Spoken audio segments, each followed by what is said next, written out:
right, and we'll get started in about a minute or so.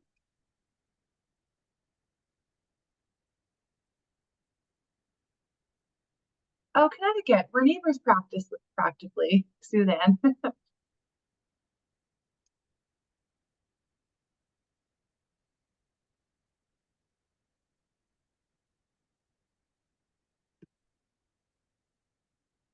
All right, well, we're at the 45 mark, so welcome everyone. Thanks for joining.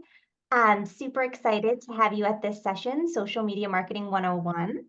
My name's Melanie Pappas. I'll be the host, and I work in the Client Success Division here at Carnegie as the Assistant Director of Project Management supporting our digital team, and currently based just outside of Phoenix, Arizona. My Carnegie Chem colors are pink, orange, and purple. My persona is the supportive and refined virtuoso.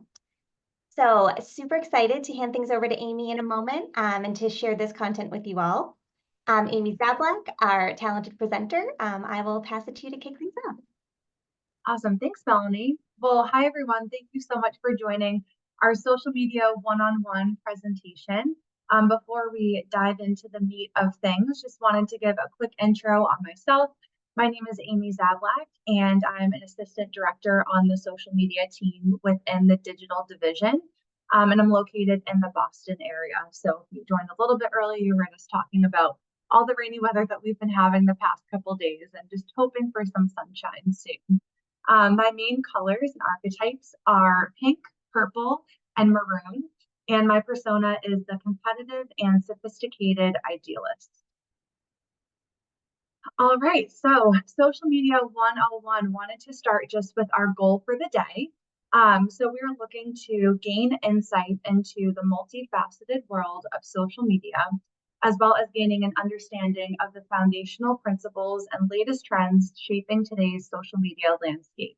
So within this presentation and our time together, we'll explore key platforms like Meta, LinkedIn, Snapchat, and TikTok by delving into their unique functionalities and strategic approaches for effective marketing. So we'll really focus on adaptability, some innovation happening within the platforms as well, and you'll gain some valuable insights into navigating the ever-changing dynamics of social media. So to do that, we will start just by going through an intro to our main social media platforms that we work with at Carnegie, talking about their different capabilities, their trends, overall strategy. We'll touch upon what the future of social media looks like, and then hopefully have some time at the end for some questions and answers. So in an effort to make this more of an interactive presentation, we have some polls that we'll be doing throughout our time together. So Melanie will be sending out a poll via Zoom for you all to select your answer. So starting just with some overall social media knowledge. So our first poll is, which of the social media platforms below does not offer paid advertising yet? So submit your answer if you think it's Twitter, Threads, Facebook or Instagram, or TikTok. And I know that there are a lot of Bravo fans here at Carnegie, so I had to include at least one Real Housewives gift during our presentation, our time together today. All right, answers are coming in. A couple more seconds and then we will see our results.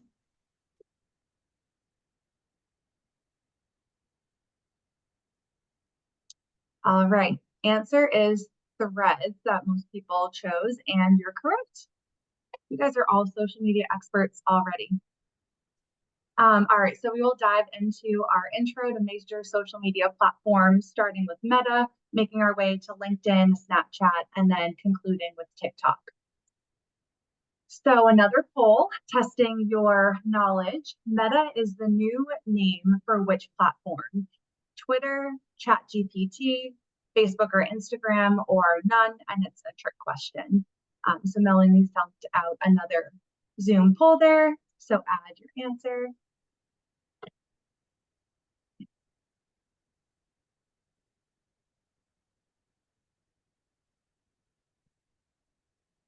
Awesome, and most people selected Facebook and Instagram, which is the right answer. So we're going to dive into Meta, and this Zoom slide or presentation will be shared out afterwards. So you'll have all of this wonderful information on our slides as a resource for yourself as well to refer back to.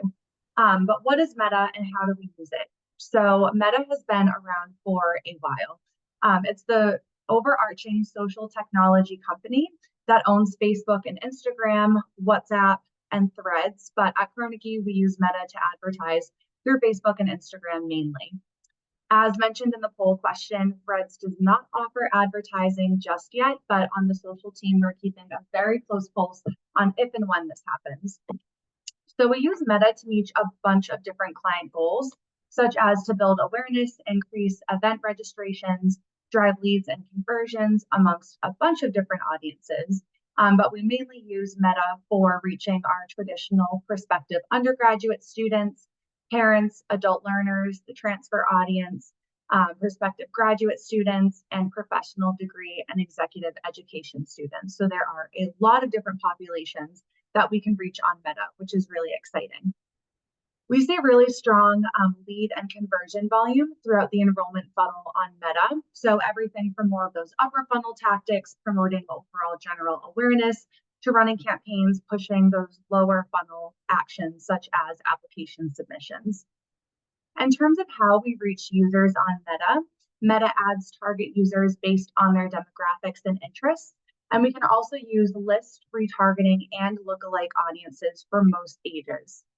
Demographics and interests are captured through a user's profile as well as through their online activity. And so there are some restrictions for users under 18, which we'll get to in a moment. But most notably, for users under 18 on Meta, we can only use age and geo-targeting, and we can't run list campaigns to those users, and we also can't run in-platform lead gen. So just because we can't do these things on Meta doesn't mean that we can't do them on other platforms, but just something to be aware of. If you're not familiar with the platform and what ads look like, Meta ads are usually in single image or single video formats and are served alongside organic content within a user's feed. And I'll share some examples of what those look like in a moment. So I'd like to next just draw your attention to this left side of the slide with some quick Meta facts. So we know overall what Meta is, how we use it as Carnegie, who we're targeting, but why do we advertise on this platform, and ultimately, what is the value? So there are over 3 billion Meta users worldwide, which gives us an opportunity to reach a large number of prospects, parents, and alumni for our higher education clients, both domestically and internationally. As mentioned here, there are 24 ad placements and growing available for us to use, meaning that we can serve our ads on Facebook and Instagram feeds, search placements, stories, reels, etc.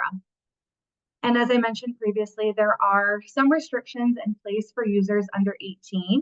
So how this has affected us at Carnegie is that it's really forced us to rethink our traditional prospective undergraduate student strategies.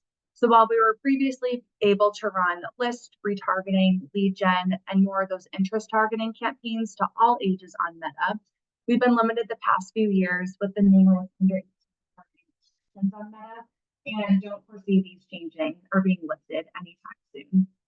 So the days of us running yield and melt campaigns on Meta are long gone, but luckily there are plenty of other ways for our team to accomplish this on other platforms and ultimately still deliver those results to our clients. So some examples of a few of the different placements that we run Meta ads on. I first want to draw your attention to these two ads on the left.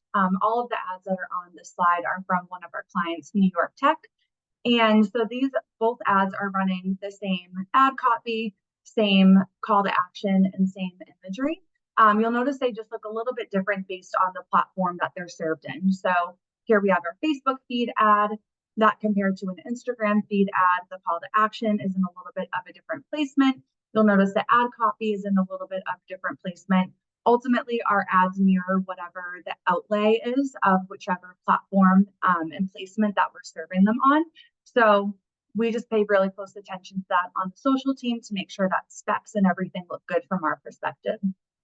And then we can also run a video on Meta as well. So these 3 screenshots right here are all from the same ad within one of our New York Tech campaigns as well. And I want to highlight these just because they are for more of our stories and reels placements. So you'll see here, they're all the same vertical video, but based on the different placement within Meta. So we have Facebook, Instagram, and Facebook Reels here. The call to action looks a little bit different. The client's logo and branding is in a little bit of a different spot depending on the placement. So ultimately, again, whatever creative that we upload to the platform, we just know that it'll look a little bit different depending on the placement that we're in.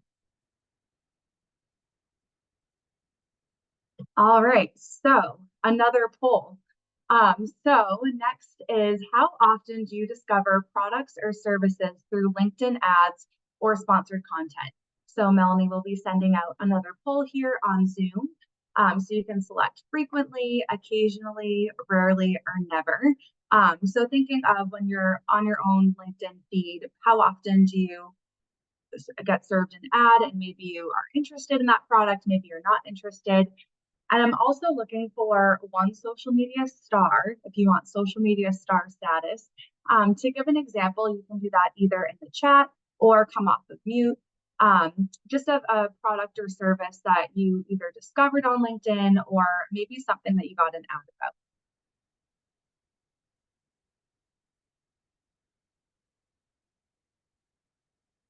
All right, most people say rarely or never. Well, I can say from my own personal experience, a lot of times I've noticed in my inbox on LinkedIn, getting message ads promoting different professional certificates and different types of marketing related courses. And then Audrey said, I got an ad yesterday about an MBA program and it was in a conversation ad. Awesome. Thanks, Audrey. All right, so you can probably guess the next social platform that we are going to be chatting about, and that is LinkedIn. So what is LinkedIn and how do we use it? LinkedIn is the world's largest professional network on the internet, where users can make a profile to share their work experience, actively recruit or search for jobs, and connect and strengthen professional relationships. So I think it's safe to assume that many people on this call today probably have their own LinkedIn profile, or at least have heard of the platform. LinkedIn has been around since 2003 and really is one of our tried and true social platforms that we use for advertising. So in terms of how we use LinkedIn, we use the platform to build awareness, increase event registrations, and drive leads and conversion amongst numerous audiences. But we mostly use LinkedIn for prospective graduate students, adult learners, and prospective professional degree and executive education students. Given the nature of the platform, we don't typically target traditional undergraduate students because most younger students don't have a LinkedIn profile just yet. So ultimately, it wouldn't be the best use case for our budget. And we know that we have better platforms to reach that younger audience more effectively. We see really strong lead and conversion volume throughout the enrollment funnel on LinkedIn as well. So again, more of those upper funnel tactics, promoting general brand awareness. We're actually running a beta campaign right now with connected TV through LinkedIn and utilizing LinkedIn's targeting there. And then also those lower funnel actions such as promoting application submissions, open house registrations, those types of things. When we're looking to reach users on LinkedIn, LinkedIn ads target users based on their LinkedIn profile information, as well as their skills and interests. And we can also utilize list, retargeting audiences here, and predictive audiences, which are essentially lookalike audiences that also incorporate some of LinkedIn's AI capabilities, which is really exciting. LinkedIn offers us really the most robust professional and degree targeting options out of all of the different social platforms. So it really is a no-brainer for us to run as many graduate and executive education campaigns on this platform as we do. For the types of ads that we usually run on LinkedIn, LinkedIn ads are single image, single video ads. So a little bit more similar to those meta ads that I had shared earlier, but something that's a little bit more unique to LinkedIn are their dynamic ads and message ad formats, which I'll share a few examples of in a moment. So for some quick LinkedIn facts, in terms of what the value is and why we really want to be on this platform.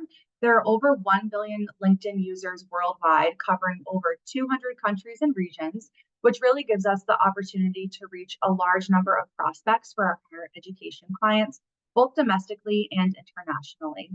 In terms of the domestic population, there are over 214 million users in the US alone, which just speaks volume to the amount of people that are really on this platform. So these are what some LinkedIn ads look like in the wild. So I want to draw your attention first just to these two ads in the middle right here. We have a single image ad and a single video ad, and they're kind of exactly what they sound like, right? So there are those ads that as a user is scrolling through their feed, they see an ad pop up and it fits pretty organically within their feed. The main difference being that there's a call to action button and the messaging is a little bit more direct, and you can tell that it's an ad for the most part. So you'll see here we have our image or our video, our ad copy, our headline, description, and then a call to action button here. One of the really unique products that LinkedIn offers are their message ads and conversation ads, which are on this left side of the screen. So message and conversation ads, you'll see we're really able to provide a lot more information about whatever program, product, service that we are pushing for our clients. So the way that they're formatted, it's sent by a sender that the client sends over to us. So usually this is a dean, an admissions counselor, someone that it would make sense to have them messaging a prospective student about whatever program or service that it is. And then in terms of character limits, we can include a lot more information here. We have the option to include multiple call to actions. So it's really a great way to stay in front of users by running both these sponsored content, either image or video ads, alongside the conversation ad, because we're able to provide a ton of information about the program that we're promoting for clients, or maybe it's an event, and staying in front of them both in their feed, but also directly within their LinkedIn inbox as well. I definitely get a bunch of these types of ads in my own inbox. And so we really try to have the most captivating, interesting, really motivating ad copy as we can. So shout out to our copywriting team for always providing us some really, really great ad copy for these ads. And then last but not least, we have dynamic ads. So these are a little bit of a newer product within LinkedIn. They are pretty simple to put together. So the dynamic ads will pull in a user's profile image. So this is just the test image right here with the client's logo, really short, sweet ad copy, and then more of a lower funnel call to action. So we've tested this for application messaging and event and open house registration messaging as well. We've seen really strong performance of this type of ad format to the point where we're working on publishing a case study on one of our campaigns because it performed so well. And now we'll transition into our video-based social media platforms. So taking a poll here, this one, feel free to just type your answer within the chat, but we're looking for a poll for what's your favorite Snapchat feature if you use Snapchat. So you can comment either with an emoji or just directly type it, whether that's Snapchat stories, filters, Discover, SnapMap, or Bitmojis. I still think about this selfie too, Morgan.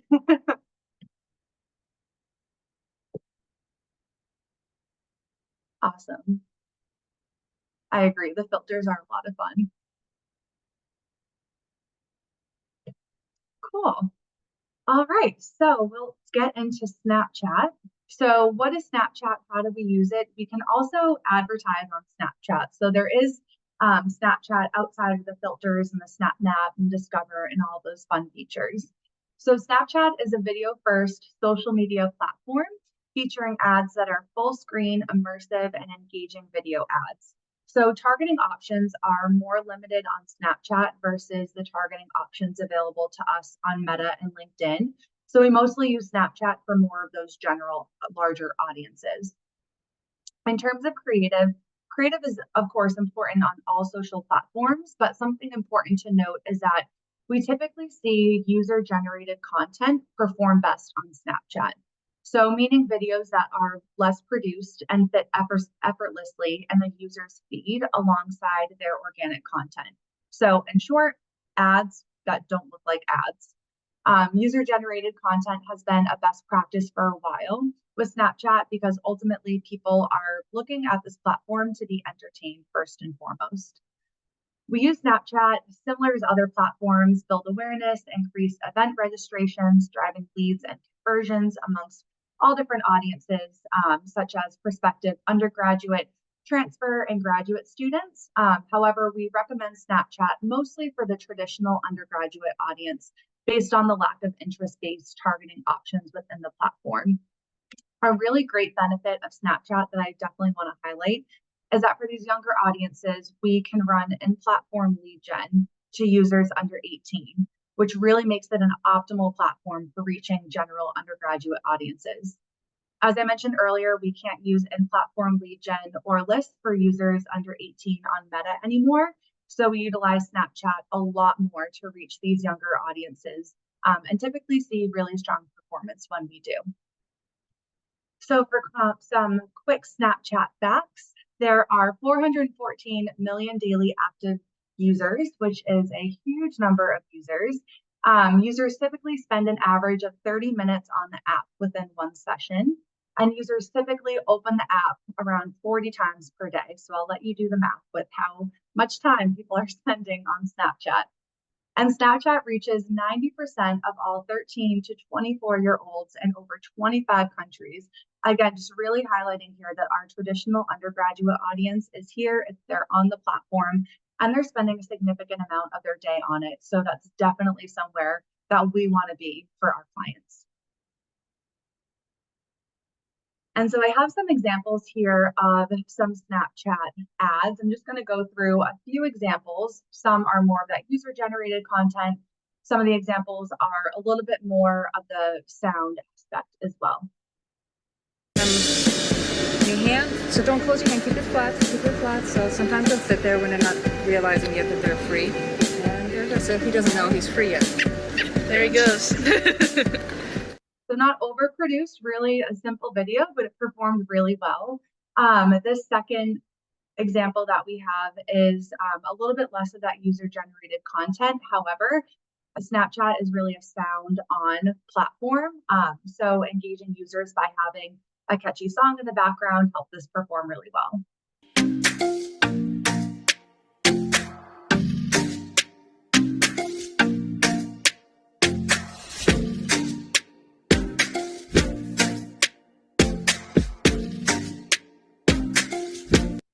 Again, not overly produced, nothing crazy there, but it performed very well.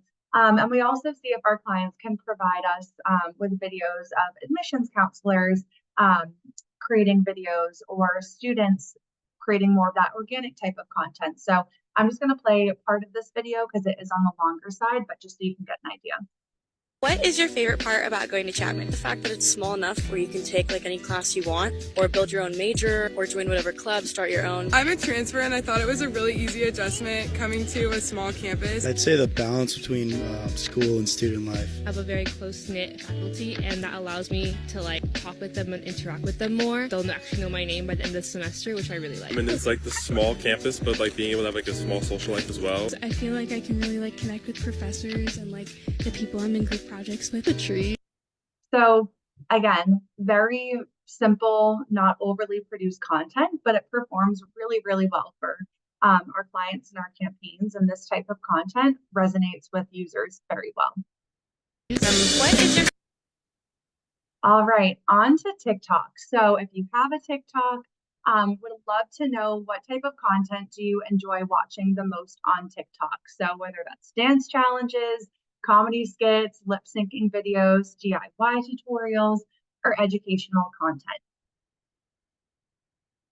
And feel free to submit your answer in the poll.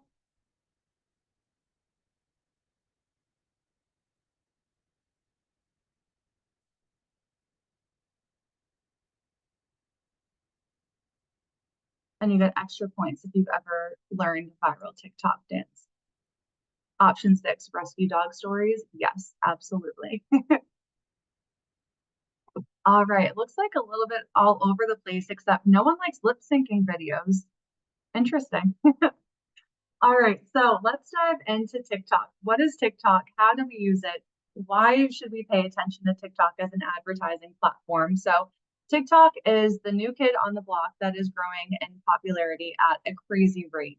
TikTok is a social networking platform that features short form mobile video with trending music and sounds and really encourages user engagement. So while TikTok is a relatively new platform, it has continued to increase in popularity and usage amongst all ages. From a marketing perspective, we can target traditional prospective undergraduate, transfer, graduate students on TikTok. And there's also been a growing population of the parent audience on TikTok to the point where we're recommending parent campaigns on TikTok as well. In terms of reaching those users and audience targeting capabilities, similar to Snapchat, targeting options are more limited. So we only or mostly use TikTok for more general audiences at this point. TikTok has continued to develop its targeting options with hashtag targeting, more interest targeting options, and additional audience targeting betas. Similar to Meta, we can't utilize in-platform lead gen for users under 18 on TikTok. However, we can still reach these users with other objectives, such as driving them to a landing page with an RFI form. So ultimately, we use TikTok to build awareness, increase event registrations, and drive leads and conversions amongst numerous audiences. We'll see some TikTok ads in the next slide, but similar to Snapchat, we really see that user-generated type content perform best on TikTok. So less produced videos, sound is super important, and just any sort of ad content that's going to really fit effortlessly in the user's feed. So speaking of just a real life example, we ran a campaign for a national Panhellenic conference promoting sorority life. So for the creative, we used a video of a current sorority member who's also a TikTok creator. And the whole video, she was just doing one of those get ready with me videos. So picking out her outfit for dinner with her sorority members, doing her makeup, etc., all while talking about the great experience that she had in her sorority and the friends that she's made.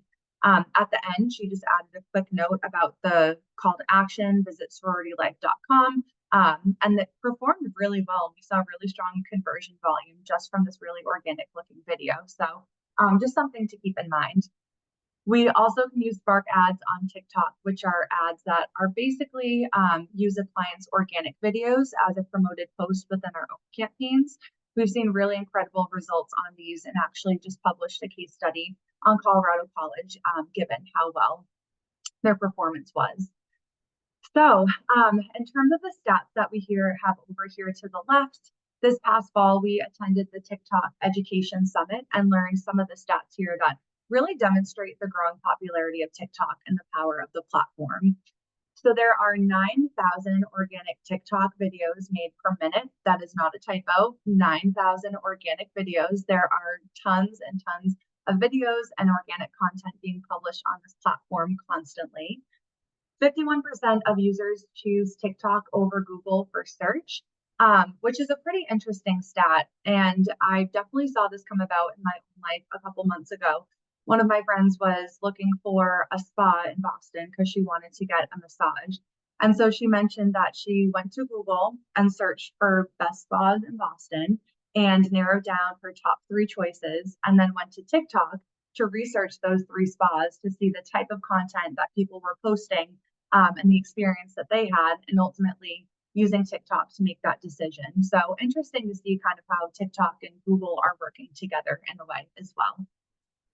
81% of users globally said that they plan on spending the same or more amount of time on TikTok over the next 6 months. So it's definitely not going anywhere. And 35% of users globally said that they spend less time on Netflix than TikTok. So it really is a platform that people are looking to go and be entertained, and definitely one that we want to be a part of at Carnegie, and we are. So I know we're getting close on time. So there's a few different examples here. This presentation will be shared out after the presentation. So I'll just play one of our ad examples here.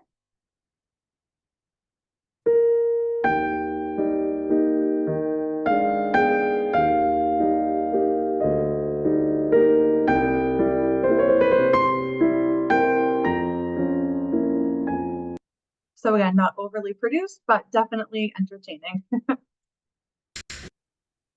All right, so with the last minute that we have together, quickly, what is the future of social media? Where is it going? It is going nowhere. Social media is here to stay. So with countless new social media platforms being created and updates constantly being made to current platforms, it's safe to assume that social media isn't going anywhere anytime soon. So our job as marketers is to adapt to the ever-changing social media landscape to continue to be leaders in social media marketing innovation. Some ways that we're currently staying on top of social media trends at Carnegie are through social media and AI. So testing new AI products throughout social platforms, such as those predictive audiences and LinkedIn I talked about, and Advantage Plus audiences and Meta, platforms alphas and betas. So maintaining strong relationships with our platform reps and participating in platform alphas and betas to be on the cutting edge of new platform rollouts. And then keeping a pulse on social platforms, researching new social media platforms and existing platforms that may be losing some steam and popularity to ensure that we're offering the most up-to-date and timely products and services to our clients. So that is all I have for you today. I'm not sure if we have a minute or two for questions, but in the meantime, there's some resources linked at the end of this deck. So just the most recent blog post that the social media team has put out on everything from Facebook to TikTok to LinkedIn. So any questions, I'm happy to stay on for an extra minute or two, but if not, thanks for joining everyone. I hope you learned something. Thank you, Amy. That was amazing.